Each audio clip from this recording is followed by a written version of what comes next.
Bueno, amigas, amigos, tal como les habíamos adelantado en la introducción del programa, hoy tenemos como invitado especial al doctor José Rijo Presbot, viceministro de Hacienda y director general de Presupuesto.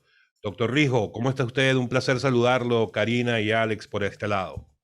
Qué placer poder por fin Por, estar en este espacio contigo, Ale, Karina. Un placer igual, inmenso, de verdad que sí. Muchas gracias, pero fíjese que la espera valió la pena porque lo estamos teniendo justamente en un día en el que se unen estas dos grandes anuncios. El decreto 39621 por parte del Ejecutivo Nacional, que establece una serie de medidas de austeridad, y por otra la reunión que comentaba hace unos minutos, en la que se busca el concurso de toda la sociedad dominicana para enfrentar la crisis producto de la pandemia. Díganos usted por dónde empezamos. Bueno, indudablemente que tenemos que empezar por la reunión de hoy al mediodía, ¿no? Donde todos los sectores representativos de la sociedad dominicana hicieron causa común y dieron el respaldo al presidente para una política racional de manejo de los precios, ¿no? Y todos concluyeron de que el mayor problema de los precios tiene que ver con cuestiones exógenas, externas a República Dominicana, fundamentalmente el flete, porque se pudo demostrar que hay una gran escasez de furgones para mover las mercancías, y eso hace que, por ejemplo, si se exporta desde China, se importa aquí a República Dominicana, luego no hay cómo devolver ese furgón, y hay muchos furgones vacíos por esa imposibilidad del manejo, del transporte. Y el flete realmente ha sido un componente. Pero además, si nos fijamos lo que nos dice la FAO, que es la Organización de las Naciones Unidas para la Alimentación, el índice, por ejemplo, de precio de los alimentos en el mes de mayo se situó en 127.1 puntos, es decir, un 5.8 mayor, equivalente a un 4.8%, más que en abril, pero 36.1 puntos, es decir, un 39.7% mayor que el año pasado. Eso quiere decir que los alimentos se han incrementado del año pasado, de abril a abril, de mayo a mayo, un 39.7%. Anteriormente, la República Dominicana no importaba inflación, porque la inflación en la Unión Europea, en los Estados Unidos, hubo un momento que era negativa. Entonces, como tú no estás importando alto precio, indudablemente que tú puedes mantener por cierto tiempo. Ahora, esta variación de precio no se veía desde el año 2010, 2011, cuando la crisis alimentaria que se dio. Otro índice, por ejemplo, que es el de precio de los cereales. Y aquí este indicador es fundamental principalmente para la alimentación de porcino, de pollo, de grasas, ¿no? Tiene un crecimiento de un 6% de abril a mayo, es decir, la inflación creció un 6% a nivel mundial en materia de los precios de los cereales. Otro indicador que es el de los aceites, específicamente por el incremento de la soya y el maíz, y ese ha pasado con un incremento de 7.8% y representa un 12% consecutivo mensual de aumento. Y realmente es otro indicador que nos preocupa y que afecta los comestibles fundamentales de la República Dominicana. El otro índice que mide la FAO es el de los productos lácteos. Y esto creció, que es lo que menos ha crecido, el precio de los productos, apenas un 1.5%, pero sí un 28% por encima del nivel del año pasado. Y eso también impacta en los precios que nosotros consumimos. Y el otro índice, que es el de la carne, es igual. tiene un incremento de 2.2% del mes de mayo, del mes de abril al mes de mayo. Y todos estos incrementos de precios no se habían dado desde el año 2010 y 2011. Es decir, que nosotros estamos regresando 10 años atrás a los niveles de precios de 10 años atrás. Y con esta crisis de la pandemia, esta falta de movilidad, mucho dinero en el mundo buscando con una producción restringida, porque la mayoría de los países se tuvo que cerrar. Y al cerrarse las industrias, pues los inventarios disminuyeron. Entonces es importante entender que los precios que estamos sufriendo ahora mismo, la alza de precios, no corresponde a una política del gobierno, no es un problema interno, nos afecta, pero entendemos que eso va a comenzar a ceder a medida que los países se abran a la economía y haya mayor producción. Igualmente, el impacto que hemos tenido con el barril de petróleo es muy significativo, porque en la ley de presupuesto de este año estimábamos un valor del barril de petróleo de unos $45 por barril y estamos por encima de los 70. El no subir los precios el fin de semana pasado representó un aporte del Estado de 280 millones de pesos que no estaban presupuestados. Si seguimos ese ritmo, tendremos que buscar alrededor de 6.000 millones de pesos este año para cubrir el no elevar, como debe ser elevado, los precios de los combustibles por el alza del petróleo. Y eso también impacta indudablemente en el aumento del subsidio eléctrico, que lo pensábamos en unos 750 millones de dólares y andamos posiblemente por los 900 millones de dólares por este impacto. Aunque se hizo una previsión con el gas natural, donde se compró un seguro de que si pasa de un precio, el seguro compensa esa diferencia, y es una inversión de unos 15 millones de dólares que indudablemente con el ritmo que va teniendo el alza del gas natural, pues lo vamos a recuperar rápidamente. Es decir que estamos en una situación del día a día con los precios impactados por los commodities y por todo este problema de transporte. Sí, doctor, definitivamente el bolsillo del dominicano va sintiendo estos aumentos en los distintos productos y en el combustible. Afortunadamente el gobierno ha estado subsidiando, pero eventualmente me imagino que se reflejarán los aumentos en mayor medida. Pero entonces, ¿qué se va a hacer desde el gobierno para contrarrestar o para apoyar a la población frente a estos incrementos en los productos? Mira, fundamentalmente ya se está haciendo. Por ejemplo, para que desde febrero se hablaba de un incremento de la harina, ¿no? Por el aumento del precio del trigo. Y se hizo un acuerdo con los panaderos y se hizo un aporte de cerca de 300 millones de pesos para que el pan no subiera. Ahora se ha vuelto otra vez a una mesa de negociación para el próximo semestre tratar de llegar a algún acuerdo para que se sostenga el precio del pan.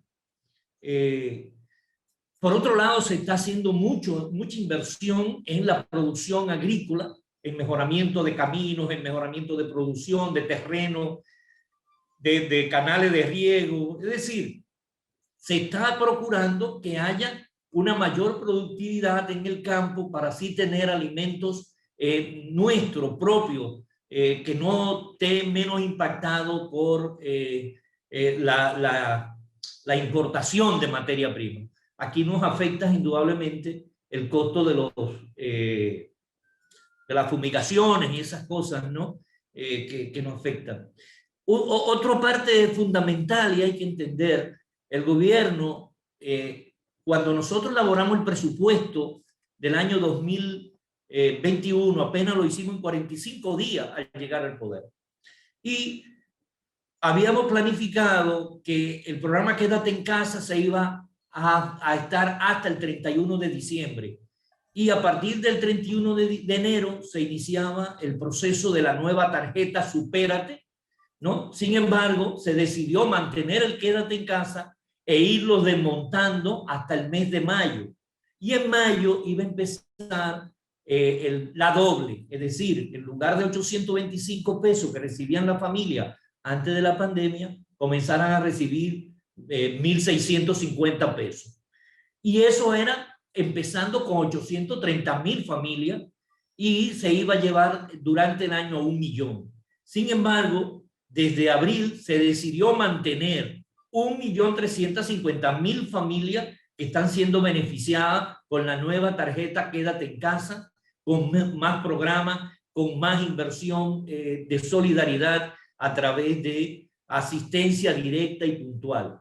Y por otro lado, señor, hay que entender que a pesar del gran crecimiento económico que decía que se había en este país, y todo el mundo hablaba del crecimiento y de la bonanza que teníamos, que 5.700.000 dominicanos tenemos que pagarle el subsidio de salud a través de SENASA. Es decir, ahora mismo tenemos 5.700.000 dominicanos que no podían pagar su seguro de salud y el gobierno lo está subsidiando. Y eso nos representa 16.000 millones de pesos para poder mantener a la gente de más necesidades que pueda acudir con una tarjeta de SENASA a la atención médica. Estas son medidas que están impactando y que de alguna manera son parte de las respuestas que está dando el gobierno.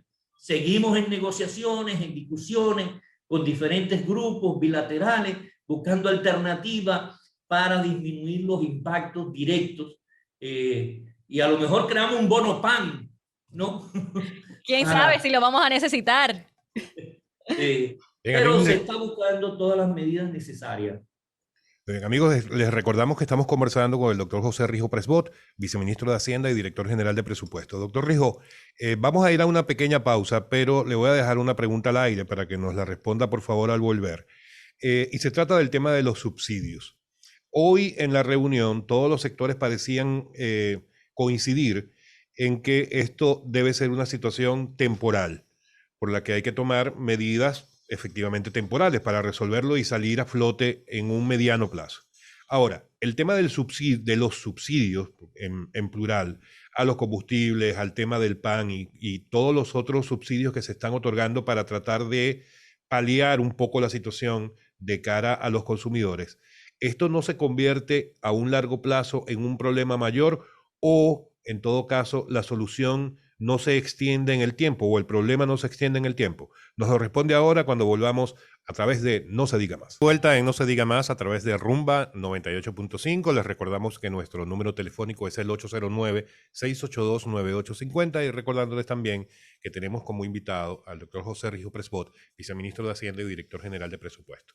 Doctor Rijo, le habíamos dejado la pregunta al aire en cuanto a los subsidios. ¿No se convierte en un problema mayor a largo plazo? Mira, todos, de alguna manera, hemos hablado de la necesidad de la igualdad, de la equidad necesaria en las relaciones económicas. Los subsidios, cuando se dejan permanentes, crean un problema mayor que cuando son focalizados, específicos, para cubrir un espacio temporal. De aquí que cualquier medida que se llegue en la mesa que se ha creado serán medidas temporales, porque esto está ligado a futuro a lo que tiene que ser el pacto fiscal necesario. Entonces, ahí habría una revisión no solamente de los subsidios temporales, sino también aquellos subsidios que están de manera permanente por años y que no se han podido desmontar. Pero eso queda pendiente a la discusión del pacto fiscal que tiene que ser comenzado a discutir dentro del Consejo Económico y Social, como lo ordenó el presidente de la República en noviembre del año pasado, que le pedía al Consejo Económico y Social que asumiera su responsabilidad de comenzar a dirigir esto. Por lo tanto, mi querido amigo Alexander, no somos partidarios de subsidios permanentes, porque crean distorsiones cuando tú subsidias, por ejemplo, el gas licuado de petróleo, ¿no? Que de acuerdo a la ley 112.00 era exclusivamente para uso doméstico, que no se pagaba impuestos. Y eso conllevó a que se hiciera una explosión del cambio de combustible en los carros públicos y en muchas jipetas de alto cilindraje que pasaron de gasolina al gas licuado, ¿no? Y eso, pues indudablemente que ha de alguna manera encarecido también el mismo producto porque ha tenido que comprarse más gas, importarse más gas, porque ya no es solamente para uso doméstico. A veces usted va a comprar un cilindro de gas a una estación y usted encuentra una Range Rover echándole gas a un vehículo de esa naturaleza. Entonces, tú estás subsidiando el que más puede, ¿no? Exactamente. Y eso distorsiona porque crea de alguna manera, disminuye de alguna manera la capacidad de solidaridad que tiene que tener el que más gana en un sistema tributario. Doctor, hay sectores que han abogado por un aumento en los salarios para contrarrestar esta crisis del aumento de los productos, de los precios de los productos. ¿Qué opinión le merece esta alternativa? Mira, desde el gobierno se ha tomado la decisión de iniciar por sectores y a partir de este mes de junio, los médicos, las enfermeras, los bioanalistas, los técnicos en salud, los auxiliares de enfermería, todos van a recibir un incremento del 30%. Todos. ¿Por qué? Porque el mayor impuesto que puede tener un país es la inflación, ¿no? Entonces hay que compensar de alguna manera la inflación con un incremento de ingresos. Y desde el gobierno se cree en eso. Todas las instituciones, por ejemplo, están revisando sus escalas salariales porque la gente tiene hay un mal concepto del nivel de salario en la administración pública. El promedio es de 28,000 pesos, el promedio de salario, ¿no? Yo me encontré, por ejemplo, en la Dirección General de Presupuesto, analistas presupuestarios con maestría ganando 45,000 pesos. Indudablemente que una persona, un profesional de calidad, no se mantiene en una posición de brindar buen servicio en la administración pública con los salarios deprimidos que hay.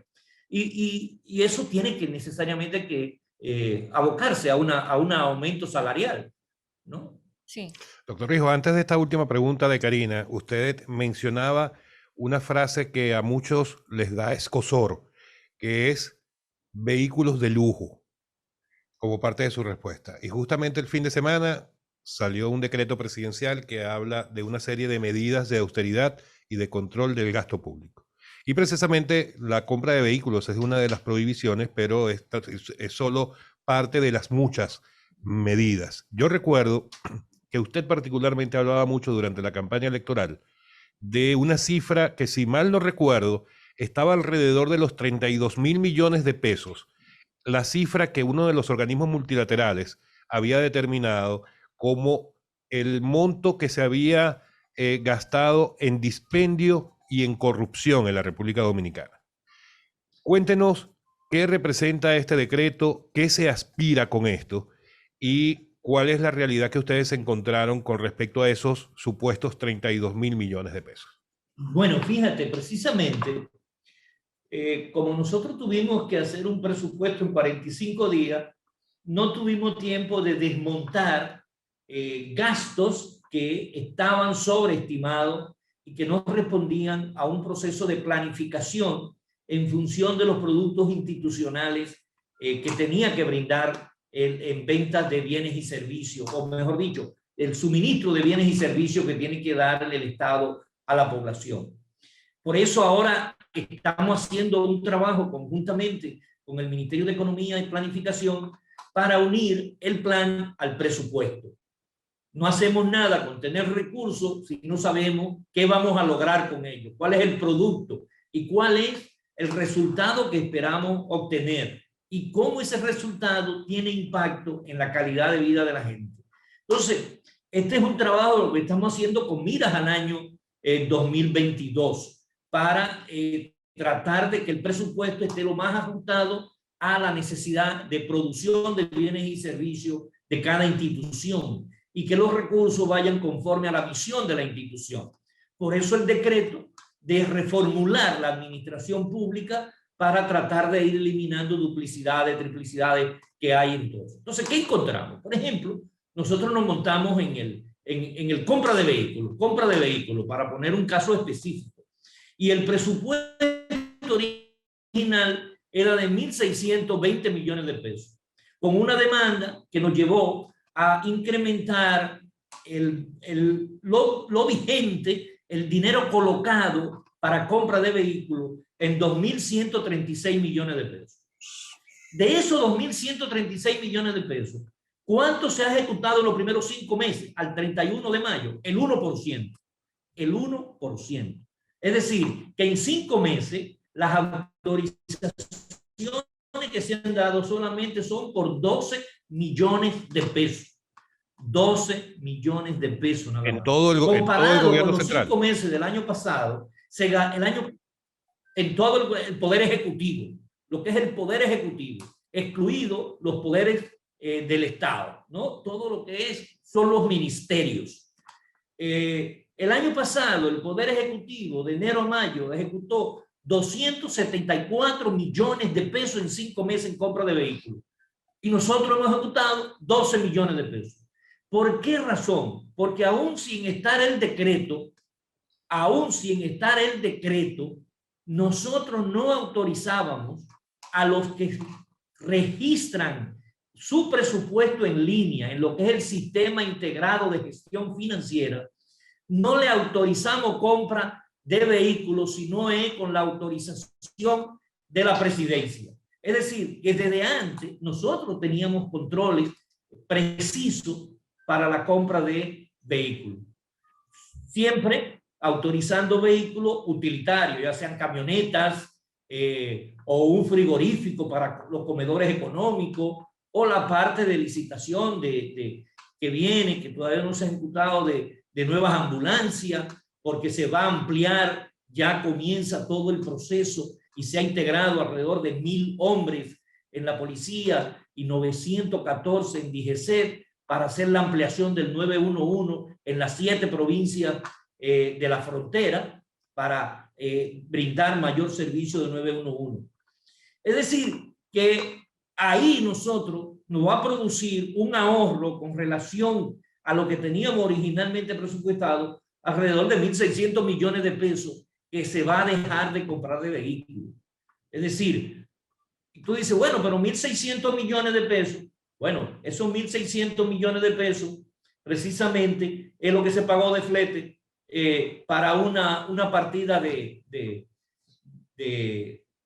vacuna que se trajeron hace unos días. Es decir, que un ahorro en la no compra de un gasto que no es prioritario, como es el de vehículos, se utiliza en la inversión en salud, fundamentalmente en golpe. Por ejemplo, en viáticos fuera del país, que es otra medida, ya de hecho se había hecho un ajuste y donde básicamente se han cubierto viáticos es de Cancillería. En Cancillería y todas las instituciones se han ejecutado 325 millones de pesos en viáticos. Eso es un 22% nada más de lo presupuestado por todo el año. Pero significa un 46% menos que el año pasado. Es decir, que nosotros hemos reducido casi a la mitad lo de los viáticos fuera del país y ahora, con más razón, porque el decreto ahora nos autoriza a no suministrarlo, al menos que no se cumplan con los requisitos establecidos en el decreto. Igualmente, en pasajes de viajes, ¿no? Pasajes y gastos de transporte, nosotros teníamos presupuestado 1.272 millones de pesos. Ya reducimos 200 millones, es decir, que actualmente tenemos vigente 1.000 millones de pesos en pasajes y gastos de transporte. De eso, solamente hemos ejecutado el 7%. Wow. El 7%. Comparado con el año pasado, eso significa un ahorro de un 66% con lo que se gastó el año pasado, de enero a mayo. Es decir, que son medidas que indudablemente nos van ayudando a disponer de recursos que tendremos que distribuir. Analizando otros gastos que son colaterales con las medidas, ¿no? Que tiene que ver con disminución de nóminas de militares, por ejemplo. En presupuesto, cuando nosotros llegamos, habían 21 militares y policías de servicio a la Dirección General de Presupuesto, que está en la 5ª planta del Huacal, ¿no? ¿Cuántos tenemos ahora mismo? 6 nada más, porque tienen que reservar un asunto de amanecer, ¿verdad? De protección, de seguridad, pero son 6 nada más de 21 que había. Ahí hay una reducción de 15 miembros que se fueron para su institución, ¿no? Igualmente está sucediendo, eso va a significar un ahorro en cada institución, pero hay otros, ¿sí? Sí, doctor, sin duda usted nos ha desarrollado distintos recortes de gastos en diferentes áreas que van a permitir utilizar mejor esos fondos, pero hace unos días vimos una información de que se reportaba un aumento en la nómina pública de un 18.6% en el primer cuatrimestre del año. ¿A qué se debe esto? Mira, el incremento de la nómina real no es cierto. ¿Qué es lo que ha pasado? Por ejemplo, había un componente que se llama servicios técnicos y profesionales, que nosotros lo encontramos con una nómina de 11.219 millones de pesos. Wow. Esa partida de 11.299 millones de pesos tiene hoy en día una ejecución de un 8% y significa un ahorro con relación al año pasado de 1.200 millones de pesos. Comparado. Entonces, ¿qué sucede? Que ahí estaban nóminas de instituciones que no estaban transparentadas, que se pagaban, decimos, por fuera de nómina, pero eran nóminas. Por ejemplo, en medio ambiente, usted va a encontrar que había una serie de departamentos, planificación, tecnología, que no se pagaba como nómina normal, transparente. Nosotros lo que hemos hecho es transparentar todas las nóminas. Y por otro lado, en el término de remuneración hay un concepto que es de desvinculación, que es prestaciones económicas, ¿no? Que nos ha llevado a tener que disponer fuera de presupuesto unos 4.600 millones de pesos para cubrir todas las desvinculaciones. Y estamos aportando a las instituciones que tienen ese problema, que no tenían presupuesto. Porque vuelvo y digo, nos montamos en un presupuesto que nos fue muy difícil en 45 días desmontarlo después de 16 años de ejecución con malversación y con dispendio y un alto nivel de clientelismo, ¿no? Pero hay muchas, por ejemplo, en publicidad y propaganda, que tanto se critica, ¿no? Estamos demasiado publicidad. Nosotros redujimos el presupuesto de publicidad a más de un 50% por debajo de lo que anteriormente. Actualmente, el presupuesto de publicidad es de 3.625 millones de pesos. ¿Cuánto se ha ejecutado al 31 de mayo de publicidad? Apenas un 16%, cuando debimos haber ejecutado un 42%. ¿Cuál es la diferencia entre este año? Mientras este año se han invertido en 5 meses 605 millones de pesos, el año pasado se invirtieron 1.448 millones de pesos. Es decir, que en publicidad tenemos una reducción de un 58% con relación a periodos anteriores, al mismo periodo del año pasado. Un 58% menos en publicidad. Lo único que ahora hay una publicidad que se siente más porque está más dirigida y más concentrada en las prioridades que tiene el gobierno. Todavía nos quedan algunos organismos autónomos descentralizados que no tenemos controles porque no registran sus gastos en el sistema de información de gestión financiera del Estado, y nosotros, por disposición del presidente, todos los organismos autónomos descentralizados y empresas van a tener que ejecutar en línea. Eso significa crear controles desde el órgano que es la Dirección General de Presupuesto, delimitar a través del sistema posibilidad de gastos que no sean prioritarios. Doctor Rijo, muy interesante todo lo que hablamos. Yo le voy a hacer una pregunta ya en lo personal. Perdóname, en total, en 22 líneas que hemos analizado, Sí. podemos tener un ahorro para redireccionar el gasto de 35.000 millones de pesos.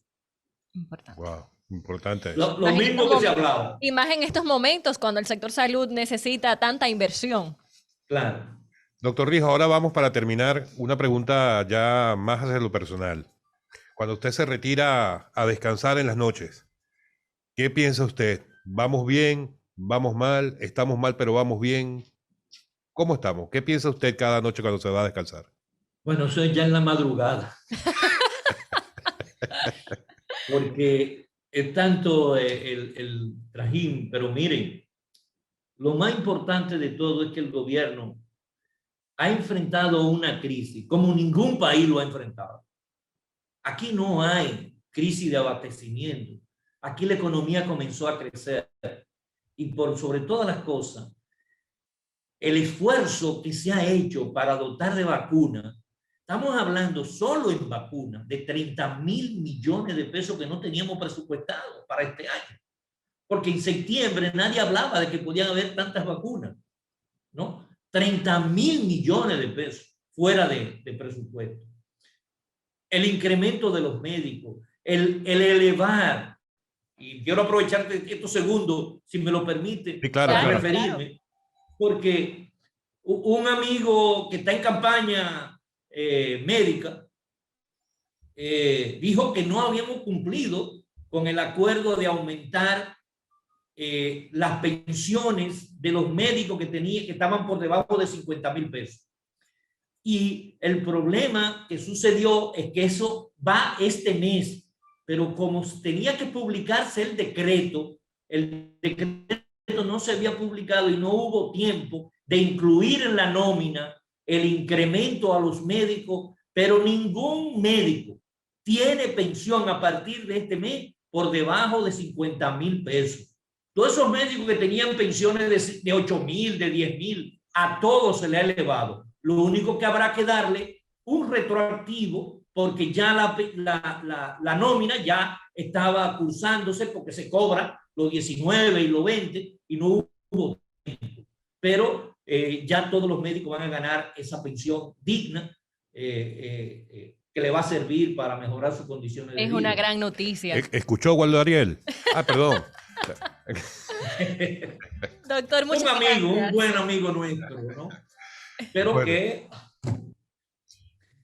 Doctor José Rijo Presbot, muchísimas gracias por atender a nuestra invitación. Sabe que No Se Diga Más siempre estará a su disposición.